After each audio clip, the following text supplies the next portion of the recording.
Hello दोस्तों, स्वागत है आप सभी का हमारे चैनल यूपी एग्ज़ाम क्विज़र में। दोस्तों आज है 28 नवंबर और आज के वीडियो में हम 28 नवंबर से संबंधित उत्तर प्रदेश के सभी एग्जाम्स के लिए मोस्ट इंपॉर्टेंट करंट अफेयर के क्वेश्चंस को डिस्कस करेंगे और हर एक क्वेश्चन से रिलेटेड आपको फैक्ट भी बताएंगे। और इस वीडियो की अगर आपको PDF डाउनलोड करनी है तो इसकी PDF आप हमारे टेलीग्राम ग्रुप से डाउनलोड कर सकते हैं। टेलीग्राम ग्रुप की लिंक आपको वीडियो के डिस्क्रिप्शन में मिल जाएगी। तो चलिए शुरू करते हैं। आज का सेशन शुरू करने से पहले हम कल के क्वेश्चंस का रिवीजन करेंगे। कल का पहला क्वेश्चन है, हाल ही में किस राज्य या केंद्र शासित प्रदेश में गाड़ियों की नई स्क्रैप पॉलिसी पास की गई, जिसके अनुसार 15 साल से ज़्यादा पुरानी गाड़ी को स्क्रैप कराने तथा 1 साल के अंदर नई गाड़ी खरीदने पर 15% टैक्स में छूट मिलेगी। तो जो नई स्क्रैप पॉलिसी है वो यूपी में पास की गई है। ऑप्शन नंबर सी इसका करेक्ट होगा। अगला है, हाल ही में यूपी में 3 नए पुलिस कमिश्नरेट पर योगी कैबिनेट की मोहर लगने पर कुल कितने शहर इस व्यवस्था के दायरे में आ गए हैं, यानी कि अब उत्तर प्रदेश के कुल कितने शहरों में पुलिस कमिश्नरेट प्रणाली जो है वो लागू हो गई है। तो ऑप्शन नंबर यहाँ पे सी करेक्ट होगा, 7 शहरों में। यूपी करंट अफेयर्स की अगर आपको PDF ई बुक डाउनलोड करनी है लास्ट 8 मंथ की, तो इसकी जो लिंक है वो आपको वीडियो के डिस्क्रिप्शन में मिल जाएगी। वहाँ से आप इसकी PDF ई बुक डाउनलोड कर सकते हैं। और इसके साथ ही अगर आपको सितंबर मंथ की या अक्टूबर मंथ की PDF ई बुक डाउनलोड करनी है तो उसकी लिंक भी आपको वीडियो के डिस्क्रिप्शन में दी गई है। और अगर इसे डाउनलोड करने में कोई प्रॉब्लम होती है तो साइट पर आपको व्हाट्सएप नंबर और ईमेल मिल जाएगा जिस पर आप कॉन्टैक्ट कर सकते हैं। अगला क्वेश्चन है, हाल ही में किसने संत सूरदास की जीवन स्मृति पर आधारित एक स्मारिका का विमोचन किया? ऑप्शन नंबर यहाँ पे ए करेक्ट होगा, चौधरी लक्ष्मी नारायण ने। अगला है, गणतंत्र दिवस परेड 2023 के लिए मुख्य अतिथि के रूप में किस देश के राष्ट्रपति को आमंत्रित किया गया है? तो मिस्र के राष्ट्रपति को आमंत्रित अभी किया गया है। अगला है, राष्ट्रीय गोपाल रत्न पुरस्कार किस क्षेत्र में दिया जाता है? तो ये जो है पशुधन और डेयरी क्षेत्र में दिया जाता है। अगला है, ग्लोबल एम्प्लॉयबिलिटी यूनिवर्सिटी रैंकिंग में भारत का शीर्ष संस्थान कौन सा रहा? तो भारत का जो शीर्ष संस्थान है वो है IIT दिल्ली। और याद रखेंगे आप, वैश्विक स्तर पर यानी कि दुनिया का जो सबसे शीर्ष स्थान पर संस्थान रहा वो कौन सा है? तो वो है MIT। अगला है, भारत में हर साल संविधान दिवस कब मनाया जाता है? तो 26 नवंबर को भारत में हर साल संविधान दिवस मनाया जाता है। अगला है, वन्यजीव शिखर सम्मेलन ने किस कछुआ प्रजाति के संरक्षण के लिए भारत के प्रस्ताव को अपनाया है?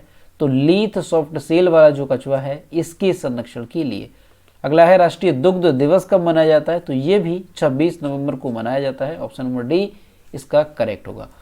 तो दोस्तों ये कल के क्वेश्चंस थे जिसका हमने रिवीजन किया। अब हम शुरू करते हैं आज का सेशन। आज का पहला क्वेश्चन है, हाल ही में कहाँ पर आयोजित 34वीं अंडर 13 नेशनल बैडमिंटन चैंपियनशिप में निशांत भुक्या ने जीत हासिल की है? ऑप्शन नंबर यहाँ पे करेक्ट होगा ए, लखनऊ में। दोस्तों तेलंगाना के जो निशांत भुक्या हैं इनका नाम याद रखेंगे, तेलंगाना के निशांत भुक्या और ओडिशा की तन्वी पत्री, इन्होंने जो है अभी 34वीं अंडर 13 नेशनल बैडमिंटन चैंपियनशिप में क्रमशः लड़कों की कैटेगरी और लड़कियों की कैटेगरी में सिंगल्स का खिताब इन्होंने जीता है। ठीक है, ध्यान रखेंगे प्रतियोगिता कौन सी है?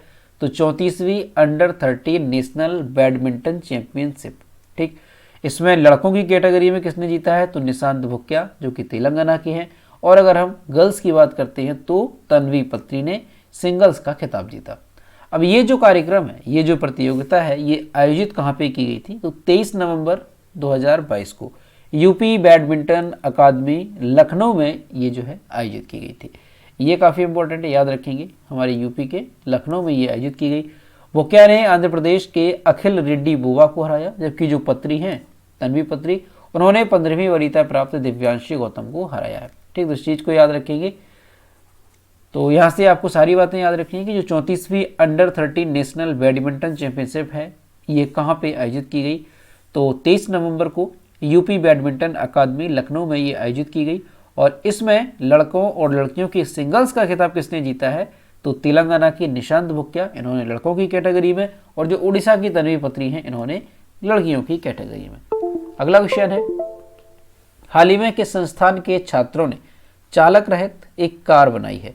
ऑप्शन नंबर यहाँ पे करेक्ट होगा बी, MNNIT प्रयागराज। प्रयागराज में मोतीलाल नेहरू राष्ट्रीय प्रौद्योगिकी संस्थान यानी कि MNNIT के 3 छात्रों ने चालक रहित कार बनाई है। ये जो कार है ये जीपीएस सिस्टम से लैस होगी और खुद ब खुद मंजिल तक पहुंच जाएगी। यानी कि जीपीएस से लैस है और इसमें आप जो भी लोकेशन इसमें डालेंगे ये जो कार है वो बिना, यानी कि ये चालक रहित होगी, चलानी नहीं पड़ेगी और ये खुद जो है वहां तक पहुंचेगी। खास बात इसमें यह है कि इस कार के लिए पुरातन छात्रों ने क्या किया है, फंड की व्यवस्था की थी और इसी फंड के जरिए इस कार का निर्माण किया गया। और अब जो है माइक्रोसॉफ्ट एशिया के जो चीफ हैं अहमद मजहरी, ये खुद इस वाहन को दौड़ता दिखेंगे, यानी कि वो खुद जो है इस कार का निरीक्षण करेंगे। तो इस चीज़ को आप यहाँ से याद रखेंगे कि अभी हाल ही में किस संस्थान के छात्रों ने एक चालक रहित कार बनाई है, तो ये बनाई है मोतीलाल नेहरू राष्ट्रीय प्रौद्योगिकी संस्थान जो कि प्रयागराज में है, यहाँ के 3 छात्रों ने। ठीक है, ये जो कार है ये चालक रहित होगी। ये जो कार है इसमें जीपीएस सिस्टम लगा होगा और ये खुद जो है वहाँ तक पहुँचाएगी। दोस्तों यहाँ पर जो वर्ड है माइक्रोसॉफ्ट, तो माइक्रोसॉफ्ट के बारे में आपको याद रखना है कि जो माइक्रोसॉफ्ट है इसकी स्थापना कब हुई थी। तो याद रखेंगे आप 4 अप्रैल कब हुई थी, 4 अप्रैल 1975 में इसकी स्थापना हुई थी माइक्रोसॉफ्ट की। माइक्रोसॉफ्ट के सीईओ वर्तमान में कौन है, तो सत्य नडेला, आपने कई बार सुना होगा। सत्य नडेला ये सीईओ है माइक्रोसॉफ्ट के। इसके अलावा माइक्रोसॉफ्ट का हेडक्वार्टर कहाँ पे है, तो वो भी याद रखेंगे। तो रेडमंड वॉशिंगटन संयुक्त राज्य अमेरिका, यहाँ पर इसका हेडक्वार्टर है। ठीक, तो इस चीज़ को याद रखेंगे। अगला क्वेश्चन है, उत्तर प्रदेश के कितने कलाकारों को संगीत नाटक अकादमी पुरस्कार मिलेगा। ऑप्शन नंबर यहाँ पे बी करेक्ट होगा, 5 लोगों को। दोस्तों हाल ही में देश की प्रतिष्ठित रंगमंच और संगीत के क्षेत्र में वर्ष 2019, 2020 और 2021 के लिए संगीत नाटक अकादमी पुरस्कार के लिए 128 कलाकारों को चुना गया है। टोटल 128 कलाकार चुने गए हैं। इसमें उत्तर प्रदेश के 5 कलाकार हैं। ठीक है, कौन कौन से हैं, तो यहाँ पर हम बात करेंगे उत्तर प्रदेश के जो 5 कलाकार हैं वो कौन कौन से हैं। तो प्रोफेसर कुमकुमधर हो गए, ये भातखंडे संगीत संस्थान डीम्ड विश्वविद्यालय लखनऊ के पूर्व कार्यवाहक कुलपति भी हैं, इस चीज़ को याद रखेंगे। इसके अलावा प्रसिद्ध रंगमंच व्यक्तित्व ललित सिंह पोखरियाल, एक ये हो गए, एक आपके ये हैं प्रोफेसर कुमकुमधर, इसके अलावा ललित सिंह पोखरियाल, इसके अलावा पूर्णिमा पांडे हो गए, ये जो है यूपी संगीत नाटक अकादमी की पूर्व अध्यक्ष हैं पूर्णिमा पांडे। इसके अलावा हिंदुस्तानी गायक चित्ररंजन ज्योतिषी हो गए और नाटककार सुशील कुमार सिंह। ये जो है 5 व्यक्ति हो गए हैं जिनको संगीत नाटक अकादमी पुरस्कार के लिए चुना गया है, जो कि उत्तर प्रदेश से संबंधित हैं। टोटल अगर देखा जाए तो 128 कलाकारों को चुना गया है और यूपी से 5 कलाकार इसमें शामिल हैं। तो 5 के नाम यहाँ से आपको याद रखने हैं। अगला क्वेश्चन है, हाल ही में किस मंत्रालय ने देश की पहली आत्महत्या रोकथाम नीति लागू की है। ऑप्शन नंबर यहाँ पे डी करेक्ट होगा, स्वास्थ्य और परिवार कल्याण मंत्रालय ने।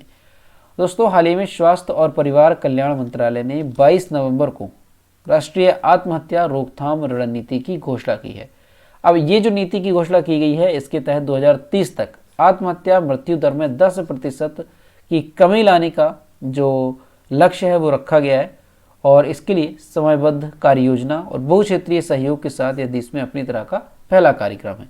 भारत में प्रत्येक वर्ष 1 लाख से अधिक लोग आत्महत्या करते हैं और 15 से 29 वर्ष की जो श्रेणी है उसमें आत्महत्या के जो मामले हैं वो सबसे ज़्यादा पाए जाते हैं। तो दोस्तों क्या है कि अभी स्वास्थ्य और परिवार कल्याण मंत्रालय ने आत्महत्या रोकथाम नीति जारी की है। अब अगर हम देखें कि ये जो आत्महत्या रोकथाम नीति है इसके तहत किस तरीके से काम किया जाएगा, तो पहली चीज़ तो ये है कि 2030 तक इसमें 10% तक कमी लाने का एक लक्ष्य रखा गया। इसके अलावा ये जो लक्ष्य है वो कैसे प्राप्त किया जाएगा, इसके लिए कुछ बातें जो है इस नीति में कही गई हैं। जैसे अगर हम बात करते हैं, इसके तहत अगले 5 वर्षों में जिला मानसिक स्वास्थ्य कार्यक्रम के माध्यम से आत्महत्या रोकथाम के प्रयास किए जाएंगे।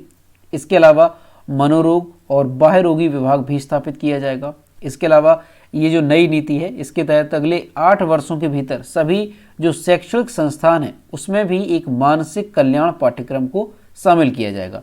ये हो गया। इसके अलावा आत्महत्या को कवर करने के लिए जो मीडिया है, मीडिया कवरेज और आत्महत्या के साधनों तक पहुंच को प्रतिबंधित करने के लिए भी कुछ दिशा निर्देश जो है इसमें तय किए गए हैं। तो ये चीज़ है, इस तरीके से जो आत्महत्या नीति है अभी ये लागू की गई है, ये शुरू की गई है। तो इसके तहत ये कुछ इसमें बातें कही गई हैं जिसके तहत जो है देश में जो आत्महत्या के मामले हैं उसको कम किया जाएगा। तो यहाँ से आप याद रखेंगे, स्वास्थ्य और परिवार कल्याण मंत्रालय ने इस नीति की घोषणा की है। और दोस्तों अपने देश में अगर देखा जाए कि आत्महत्या के जो केसेस हैं वो कितने पाए जाते हैं, तो 2021 का जो एनसीआरबी के आंकड़े जारी किए गए थे 2021 के, ठीक है, यहाँ से याद रखेंगे एनसीआरबी के जो आंकड़े जारी किए गए थे तो 2021 में कितने आत्महत्या के मामले थे, तो 1,64,033 मामले जो है ये आत्महत्या के पाए गए थे। इसके अलावा 2020 में भी देखें तो यही हाल जो है 2020 का भी रहा था, ठीक है। 2020 में कितने मामले थे, तो 1,53,000 और 1,53,052 मामले जो है ये 2020 में पाए गए थे आत्महत्या के। तो ये आप देख सकते हैं कि हर साल भारत में लगभग 1.5 लाख लोग जो है आत्महत्या करते हैं। तो इसी को रोकने का प्रयास जो है किया जा रहा है और स्वास्थ्य और परिवार कल्याण मंत्रालय ने एक राष्ट्रीय आत्महत्या रोकथाम नीति की भी घोषणा की है। अगला क्वेश्चन है, हाल ही में यूरोपीय अंतरिक्ष एजेंसी ने किसे पहले दिव्यांग अंतरिक्ष यात्री के रूप में घोषित किया है? ऑप्शन नंबर यहाँ पे करेक्ट होगा ए, जॉन मैकफॉल को। यहाँ पर जो आप इमेज देख रहे हैं यही है जॉन मैकफॉल, जिन्हें अंतरिक्ष एजेंसी ने अंतरिक्ष यात्री के रूप में घोषित किया है और ये पहले दिव्यांग व्यक्ति हैं। यूरोपीय अंतरिक्ष एजेंसी ने 25 नवंबर 2022 को British Paralympic sprinter John McFall को पहला पैरा एस्ट्रोनॉट नियुक्त किया है। वह भविष्य में मिशनों में भाग लेने के लिए दिव्यांग लोगों हेतु आवश्यक परिस्थितियों का आकलन करने के लिए अंतरिक्ष यात्री प्रशिक्षण के दौरान एक व्यवहार्यता अध्ययन में भाग लेंगे। ये दिव्यांग लोगों को अंतरिक्ष में काम करने और रहने की अनुमति देने की दिशा में एक बड़ा कदम है। तो यहाँ से आपको याद रखना है कि अंतरिक्ष में जाने वाले पहले जो है पैरा एस्ट्रोनॉट कौन बन जाएंगे, तो ये जॉन मैकफॉल, इनके नाम की घोषणा की गई है, इनको चुना गया है। तो याद रखेंगे अंतरिक्ष में जाने के लिए ये पहले विकलांग व्यक्ति होंगे। नाम काफ़ी इंपॉर्टेंट रहेगा, तो जॉन मैकफॉल। अब यहीं पर दोस्तों आपको याद रखना है कि अंतरिक्ष में जाने वाले पहले व्यक्ति कौन थे और किस देश के थे, ये कई बार एग्जाम में पूछा भी जाता है। तो याद रखेंगे आप, अंतरिक्ष में जाने वाले जो पहले व्यक्ति थे वो थे यूरी गॉगरिन।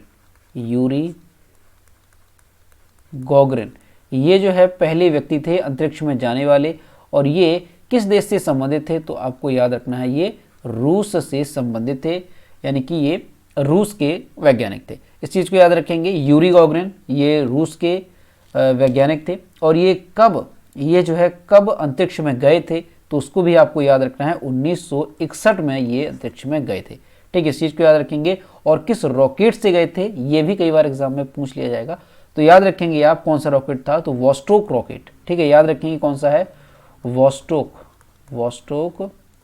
रॉकेट जो है ये था जिससे ये गए थे, ठीक है। इस चीज़ को याद रखेंगे, वॉस्टोक रॉकेट था जिससे ये अंतरिक्ष में गए थे यूरी गॉगरिन, और ये अंतरिक्ष में जाने वाले पहले व्यक्ति थे। इस चीज़ को याद रखेंगे। और इसके साथ ही दोस्तों एक और क्वेश्चन याद रखेंगे आप कि अंतरिक्ष में पहला उपग्रह जो है वो किस देश द्वारा भेजा गया था, तो वो भी रसिया के द्वारा भेजा गया था। और वो कौन सा था, तो स्पुतनिक फर्स्ट था, जो कि 1957 में भेजा गया था। तो इस चीज़ को आप याद रखेंगे। अगर पूछा जाता है अंतरिक्ष से संबंधित कि अंतरिक्ष में जाने वाला पहला व्यक्ति, अंतरिक्ष में भेजने वाला पहला उपग्रह, और इसके अलावा अंतरिक्ष में सबसे लंबे समय तक अकेले रहने का रिकॉर्ड ये जो है किस देश से संबंधित है, तो सारे के सारे ये रूस से ही संबंधित है। इस चीज़ को याद रखेंगे। और अंतरिक्ष में सबसे लंबे समय तक रहने का रिकॉर्ड जो है वो किसका है, अकेले रहने का, तो वॉलेरी पोलाकोव का रिकॉर्ड है, जो कि 437 दिन तक अंतरिक्ष में अकेले रही, ठीक। तो इस चीज़ को भी आप यहाँ से याद रखेंगे। अगला है, किस राज्य में देश का पहला एकीकृत रॉकेट डिजाइन, निर्माण और परीक्षण केंद्र स्काई रूट स्थापित किया जाएगा? ऑप्शन नंबर यहाँ पे करेक्ट होगा तेलंगाना, यानी ए ऑप्शन यहाँ पे करेक्ट होगा। तेलंगाना के आईटी और उद्योग मंत्री टी रामाराव ने 25 नवंबर को घोषणा की कि राज्य में देश का पहला एकीकृत रॉकेट डिजाइन, निर्माण और परीक्षण केंद्र स्काई रूट जो है ये स्थापित किया जाएगा। हैदराबाद स्थित स्टार्टअप टी हब ने 18 नवंबर को भारत का पहला निजी रॉकेट लॉन्च किया था। इस चीज़ को आपको याद होगा कि 18 नवंबर को भारत का जो पहला निजी रॉकेट है वो लॉन्च किया गया था, ठीक है, हैदराबाद स्थित स्टार्टअप टी हब ने। और किसने लॉन्च किया था, तो इसरो के द्वारा इसे लॉन्च किया गया था।